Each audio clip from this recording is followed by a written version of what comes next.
ఫిన్ shop global academy MEC CEC BCom BBA చదివే విద్యార్థులకు number 1 coaching academy for CA CMA సీమా ACCA CMES professional courses. Land title act అనేది యాక్చువల్గా ఆ చివరి రోజుల్లో అంటే వారం రోజులు ఒక 10 రోజుల ముందు అంటే జనంలోకి బాగా వెళ్ళడం లేకపోతే రూరల్ ఎవరైతే ఫార్మర్స్ ఉన్నారో వాళ్ళని బాగా ఇన్ఫ్లుయెన్స్ చేసింది, ఒక ఎమోషనల్ ఇన్ఫ్లుయెన్స్ చేసింది అని చెప్పి చాలామంది అంటూ ఉన్నారండి.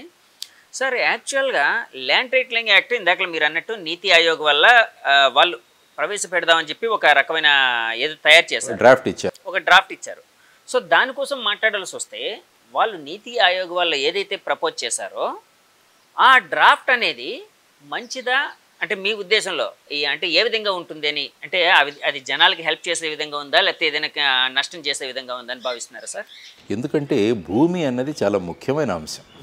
ప్రతి ఒక్కరు కూడా ఈ 2 సెంట్లు నా దగ్గర ఉందని వాళ్ళు గర్వంగా చెప్పుకుంటారు. అంటే ఎప్పుడైనా ఒక వ్యక్తికి డబ్బులు ఉండొచ్చు, లేకుంటే భవనాలు ఉండొచ్చు, కానీ ఎప్పుడు కూడా తను ల్యాండ్తో అసోసియేట్ అవుతాడు. కాబట్టి నాకు ఇంత భూమి ఉంది అని చెప్పేసి, కాబట్టి ఈ భూమి నేను అనుకుంటాను దీని మీద ఎవరు కూడా అతిక్రమణలు చేయకూడదు, ఈ భూమి నా పేరులో ఉండాలి అన్నవి కోరుకుంటాం. కానీ ఇప్పుడు ల్యాండ్ టైటిలింగ్ యాక్ట్లో ఏమైందంటే ప్రతి విషయం కూడా ప్రభుత్వంలో ఉన్నవారే నిర్ణయిస్తారు. For example land titling officer ఒకరు ఉంటారు, ఆ తర్వాత వచ్చేసి ల్యాండ్ టైటిలింగ్ అపిలేట్ అథారిటీ ఒకటి ఉంటుంది, తర్వాత ట్రిబ్యునల్ ఉంటుంది, ఆ తర్వాత హైకోర్టు.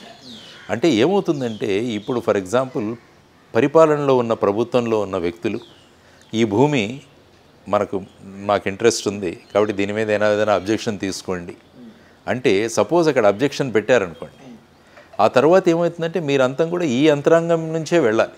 ఇంతకుముందు ఏమైంది, నాకు ఏదైనా ఉంటే నేను సివిల్ కోర్టులో వేసుకునేవాడిని సూట్, కానీ ఇప్పుడు ఆ క్వశ్చన్ లేదు. మీరు వేసుకుంటే ఆ అపిలేట్ అథారిటీకి లేకుంటే ట్రిబ్యునల్కు వేయాలి. వీళ్ళందరూ కూడా మళ్ళీ అధికారులే ఉంటారు, ఎక్కడా కూడా న్యాయ వ్యవస్థ లేదు. అందులో ఏంటంటే ఒక డౌట్ వచ్చింది జనాలకి, మరి ఏమవుతుంది ఇప్పుడు, ఎందుకంటే 22A చూసాం మనం. ఇప్పుడు ఏదైనా భూమి 22లో ఏలో వేసిన తర్వాత ఎంతమంది చేతులు మారాయో మీకు తెలుసు. అవి తీయడం అదే చాలా కష్టం అయిపోయింది 22A నుంచి. ఉన్న ఎమ్మెల్యే కానీ ఎవరైనా ఒక భూమి మీద కన్ను వేసి సపోజ్ సంబంధిత రెవెన్యూ అధికారులకు దీని మీద 22A వేయండి అంటే చాలామంది వేశారు. దాని తర్వాత ఏమైంది, ఇతను లబోదిబం అనుకుంటూ 22A వచ్చిందని రెవెన్యూ అధికారులను కన్సల్ట్ చేస్తే అక్కడ వీళ్ళు అప్రోచ్ అయ్యి ఎలా ఈ 22A అన్నది ప్రభుత్వం నుంచి మీరు చేసుకోవడం కష్టం కాబట్టి మనం సెటిల్ చేసుకుందాం అన్న ఉద్దేశంలో చాలా భూములు ఇవి మారాయి. కాబట్టి ప్రస్తుత ప్రభుత్వంలో ఈ 22A గురించి జరిగిన విషయాలు కూడా బయటికి రావాలి. మారే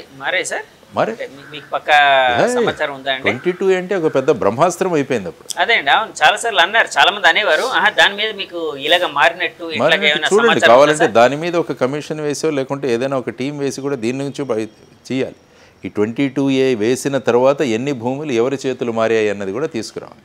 ఎందుకంటే ఆ విధమైన భయాందోళనను 22Aనే కలిగించింది. ఆ తర్వాత ఇంకా పోయి సపోజ్ 22A ఉన్న సందర్భంలో నేను సివిల్ కోర్టుకు వెళ్ళవచ్చు, కానీ ల్యాండ్ టైటిలింగ్ యాక్ట్ వచ్చిన తర్వాత నేను సివిల్ కోర్టుకు వెళ్ళలేను. డైరెక్ట్గా నేను హైకోర్టుకు 2 సంవత్సరాల పరిధి లోపల వెళ్ళాలి. తర్వాత ఈ భూమి నాదే అని నేను ప్రూవ్ చేసుకోవాలి. ఇంతకుముందు ఏంటంటే నా దగ్గర పేపర్లు ఉంటే ఆనందంగా ఉండేవాడిని నేను. ఇప్పుడు వెళ్ళి నా దగ్గర పేపర్లు కరెక్ట్గా ఉన్నా కూడా నేను వెళ్ళి మళ్ళీ చూపించుకోవాలి. అంటే అక్కడ అధికారులకు తెలిసిపోతుంది ఈ భూమి ఎవరి దగ్గర ఉందని. సపోజ్ నా ఫేస్ ఎవరికైనా నచ్చకుంటే వెంటనే దాన్ని ఏదో ఒక అబ్జెక్షన్ తీసుకోవచ్చు దాన్ని. సో ఇటువంటి విషయాలన్నీ కూడా ల్యాండ్ టైటిలింగ్ యాక్ట్లో ఉండడం వల్ల ప్రజల్లో ఒక రకమైన భయానికి వాళ్ళు గురి అయ్యారు. ఆ విధమైన ప్రచారం కూడా జరిగింది. దాన్ని జస్టిఫై కూడా ఎవరు చేయలే. ల్యాండ్ టైటిలింగ్ యాక్ట్ మేము తెచ్చాము, దీనివల్ల మీకు మేలు జరుగుతుందని ఎవరు కూడా దీనికి సమానమైన వాయిస్లో ఎక్కడ రాలా. దాంతో ఏమైందంటే ప్రజలు ఇలాగే ఉంటుందన్నది మీరు అన్నట్టు ఆ భయాందోళనను, ఈ విధంగా సెంటిమెంట్లు, ఎమోషన్లు వీటి మీద ఓటింగ్ జరిగింది. అది కూడా ఎన్నికలకు 10-15 రోజుల ముందు నుంచే జరిగింది ఇదంతా.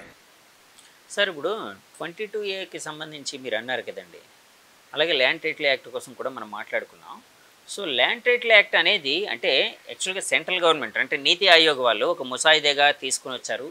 అది యాక్చువల్గా ఇక్కడ పరిపాలకులు కొంత అంటే అత్యుత్సాహంతో ఫోటోలు వేసుకొని ఇలా చేశారని చెప్పి కొంతమంది అనలిస్టులు అన్నారండి. అంటే ఇది నా మాటలు కాదు, కొంతమంది అనలిస్టులు వీడియో పాస్బుక్ మీద, పట్టాదారు పాస్బుక్ మీద ముఖ్యమంత్రి బొమ్మ, అవును, ఇలాంటివన్నీ సో జనాల్ని ఇన్ఫ్లుయెన్స్ చేశాయి అని విన్నానండి. ఇప్పుడు మీ మాటల్లో కూడా అదొక అంటే ఎన్నికల్లో వాళ్ళు ఓడిపోవడానికి ఇదొక కారణం అని చెప్పారు కదండి. సో యాక్చువల్గా నీతి ఆయోగ్ ఏదైతే ప్రతిపాదించిందో ఆ ముసాయిదా ఏదైతే ఉందో 22A దాన్ని పరిశీలిస్తే అది మంచిదేనా సార్? అంటే ఏమవుతుందంటే చట్టాలన్నీ బాగుంటాయి, కానీ అమలు చేసే దాంట్లోనే పెద్ద రాద్ధాంతం. చట్టాలు మీరు ఏ చట్టం చదివినా ఏ జీవో చదివినా బ్రహ్మాండంగా ఉంటుంది, రాత్రికి రాత్రి దేశం మారిపోతుంది అనిపిస్తుంది. అమలు చేసేవాళ్ళు ఎవరు? యంత్రాంగం. ఓకే. యంత్రాంగం కనుక ప్రభుత్వం వాళ్ళ చేతుల్లో పెట్టుకుంటే దాన్ని ఎటైనా మార్చవచ్చు.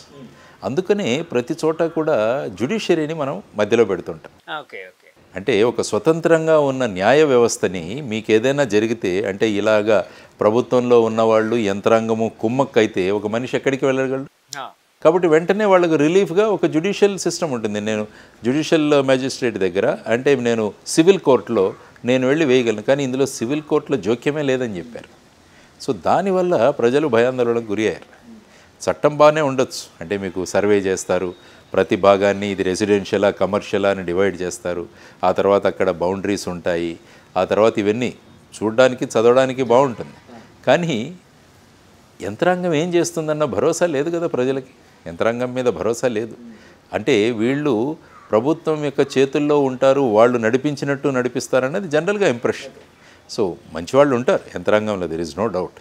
కానీ ఏంటంటే కరప్షను ఇవన్నీ చూస్తున్నప్పుడు వీళ్ళు ఏదైనా చేయొచ్చన్న భయాందోళనకు గురి అవుతారు.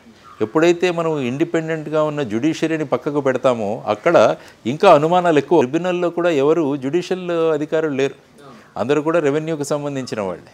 దాంతో ఏమవుతుందంటే వీళ్ళిద్దరూ కుమ్మక్కయ్యారంటే నా పరిస్థితి ఏంటి అన్న భయాందోళనకి, అభద్రతా భావం ప్రజల్లోకి వచ్చిందనమాట. కాదు సార్, అంటే యాక్చువల్గా మీ ఇందాక నా క్వశ్చన్ ఏంటంటే సార్, అంటే నాకున్న డౌట్ అంటే యాక్చువల్గా నీతి ఆయోగ్ ప్రతిపాదించిన ముసాయిదా ఏదైతే బిల్లు ఉందో అది ఇదే విధంగా ఉందా సార్? అంటే దానికోసం ఏమైనా మీకు దీంట్లో కొద్దిగా మార్పులు జరిగాయని విన్నాను నేను.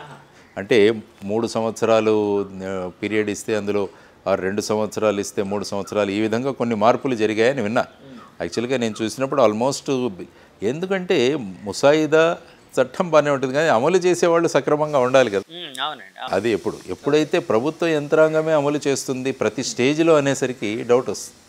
ఎందుకు జ్యుడిషియల్ వాళ్ళ భాగస్వామ్యాన్ని తీసేశారు అంటే ఈ ప్రభుత్వాలకి వాళ్ళు చెప్పిందే వేదంగా వెళ్ళాలి, కానీ మధ్యలో కోర్టులు జోక్యం కల్పించుకోకూడదు. వారు చెప్తున్నది ఏంటి?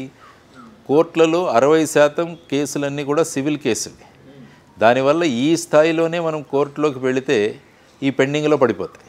కాబట్టి కోర్టుల ప్రమేయం తీసేసామని అంటారు. కానీ ప్రజలు ఏం కోరుకుంటారు? నాకు ఏదైనా అన్యాయం జరిగితే నాకు కోర్టులకు వెళ్ళే నాకు ఫ్రీడమ్ ఉండాలి. సో ఆ రెండింటి అక్కడ క్లాష్ వచ్చిందనమాట బేసిక్. తర్వాత ఏంటంటే ఈ చట్టం కేవలం ఆంధ్రప్రదేశ్ మాత్రమే ఇంప్లిమెంట్ చేయడంలో కూడా చాలా డౌట్. ఎందుకంటే భారతీయ జనతా పార్టీ ప్రభుత్వంలో ఉన్న ఏ రాష్ట్రంలో కూడా దీన్ని అమలు చేయలే. అంటే పాక్షికంగా కొన్ని చోట్ల అమలు చేస్తున్నట్టు విన్నాను సార్, నిజమేనా? అంటే ఇంకా చేయొచ్చు, కానీ యాజ్ ఇట్ ఈజ్గా అమలు చేసింది ఈవెన్ గుజరాత్లో కూడా చేయలే. ప్రధానమంత్రి గారి స్టేట్ అక్కడ కూడా దీన్ని అమలు చేయలేదు. కాబట్టి ఈ విధంగా వారు ఏమన్నారంటే, రాష్ట్రంలో పనిచేస్తున్న ఒక సలహాదారు ఏమన్నారంటే ఇంకా ఒక 12 రాష్ట్రాలు దీన్ని అమలు చేయడానికి క్యూలో ఉన్నాయి అన్నారు.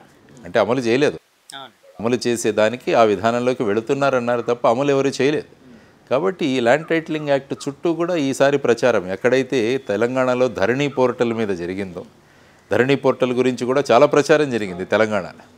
అక్కడేంటి వాళ్ళు రిజిస్ట్రేషన్ ఆఫీసు, తహసీల్ ఆఫీసు ఇవన్నీ కాకుండా ఒకే చోట అన్నీ జరిగిపోతాయని అన్నారు. అంటే బీఆర్ఎస్ ఓడిపోవడానికి అది కూడా ఒక కారణం. చూడండి మీరు తెలంగాణలో జరిగిన ప్రచారంలో మీరు ముఖ్యంగా చూసుకుంటే ధరణి మీద చాలా చర్చ జరిగింది. ఈవెన్ ముఖ్యమంత్రి గారు వెళ్ళినప్పుడు కూడా ఆయన ప్రజలను ధరణి పోర్టల్ కావాలా వద్దా చేతులెత్తండి అన్నది కూడా ఆయన చాలా సభల్లో మాట్లాడారు. అంటే అక్కడ ప్రచారం కూడా, ఎందుకంటే భూమి అన్నది చాలా ముఖ్యం. కాబట్టి ఈ భూమి మీద ఏదైనా చేస్తున్నప్పుడు చాలా జాగ్రత్తగా చేయాలి మనం చట్టాలు.